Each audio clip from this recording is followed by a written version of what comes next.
This video will walk you through how to customize your NIM Vital waveform settings to be more sensitive during your acoustic neuroma cases. So in the main monitoring screen, once you get into that acoustic neuroma procedure, which again is default profile, neurotology, acoustic neuroma, and then we're going to go into our main monitoring screen. Once you're in your main monitor screen and you want to make these changes, you hit Settings, Display,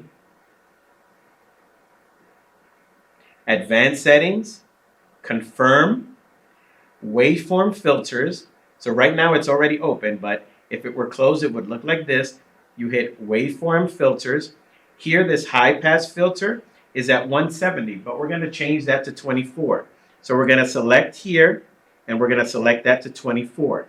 Once we've made that change, here we want to hit Audio, and their EMG audio that comes up here is normally either at 50 or 35. We want to raise that all the way up to 100%. Once we've made those changes, we can hit here, Save Profile. Once we hit Save Profile, it's going to ask us to create a profile. What this is going to do is going to save these settings so that you don't have to make these changes every time. Here under Profile Name, we'll give it a name of what you would like to call this. It can either be the name of the procedure, the name of the specific surgeon. So I am going to put Lewis as the name of this procedure.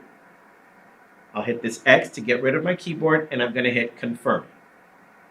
Now that I'm done with that, once I completely finish, if I want to go in again to another case or to start a different case and I come completely out, let's say I'm turning the NIM on for the first time again and I want to do this procedure, on my list of procedures, let's say I hit neurotology, I go to my main screen here, near default profile now is also my procedure that I just did, which is Lewis. I'm going to select Lewis. It's still the acoustic neuroma, but now all of my settings are already saved under this profile. Thank you.